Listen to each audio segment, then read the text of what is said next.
So when it all goes wrong, what do you need to think about? What do you need to do? Who do you need to speak to? And what are the options? So when I say about things going wrong, we're talking about going into default. We're talking about running over, cost overruns potentially if it's a refurb, auctions if you're going to run into the deadline. So I suppose the first bit we want to talk about is what to do if it goes wrong during the application process and actually the purchase application. So in terms of when you're going through the purchase and before you've even taken the finance, it's always good to keep a couple of options in your back pocket. So if you've gone for bridging finance, don't just stick with one lender. Keep a couple in your back pocket as like option B and C, just in case you get a down valuation or they find something in legals or they change their loan terms or they change their appetite. These things can happen.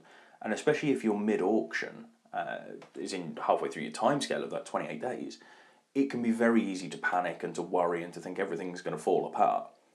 The best thing to remember is bridging finance can be done in a week, 2 weeks. I mean, the quickest one we've ever done is 4 working days. So it can be done really, really quickly. So even if you got into the last couple of days before the auction purchase was due to go through and something catastrophic happened, there's always a plan B and a plan C. The other thing to bear in mind is that even if you hit that 28 days, in theory you should have a 10-day notice period to complete after that as well.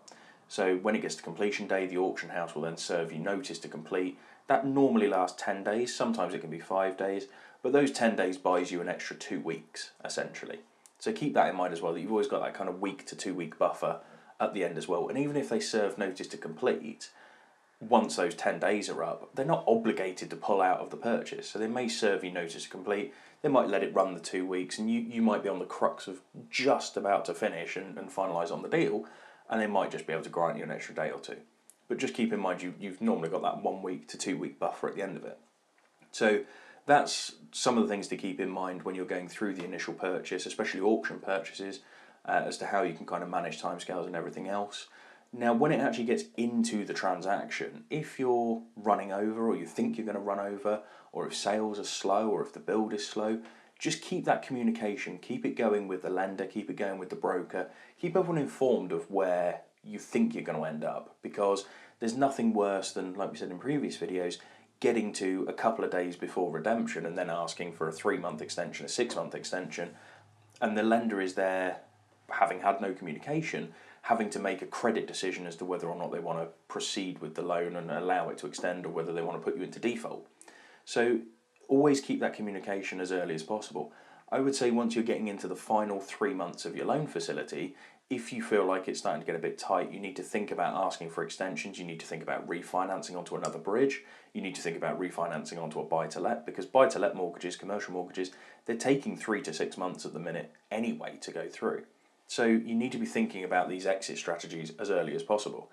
The other thing that you can do to avoid all of this is actually when you're going through your loan terms at the beginning, if you think it's going to take you 12 months, take 15 months. If you think it's going to take 15 months, take 18 months. Build in that buffer of time, because you're only paying interest for the time that you actually take the facility. So if you take a 15-month facility but only use it for 12, you're only paying 12 months worth of interest.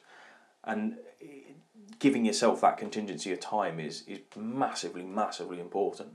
So I would always, whenever you're looking through those terms to begin with, understand what the default rates are, understand when the default rates come into effect, understand what the extension clauses are, so how much is it going to cost you to extend, will they extend, how long will they extend for, and more importantly as well, with the default interest rates, some lenders are becoming quite naughty with their terms, in that they will actually, if they put you into default, they then have a clause which says that they can charge default interest rates all the way back to the beginning of the loan.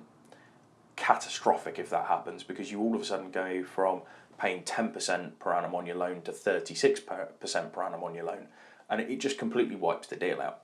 So make sure you understand from your initial terms, from your offer, exactly what happens with the default interest rate, exactly when it kicks in, and how it affects the previous months of the loan as well.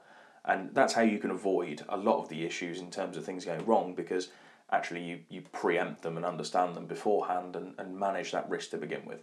So whenever you're speaking to your broker, make sure that you get a few quotes to cover obviously different scenarios if lenders pull out. Make sure you understand your extension rights, make sure you understand what happens with default interest rates, and just make sure you understand from the broker's perspective, have they worked with this lender before? Do they have a good relationship with them? Will they be able to get you an extension if you need one? Will they be able to work with the lender to get you through any difficult patches? And just keep that communication the whole way through. But other than that, that should pretty much cover you for when things go wrong.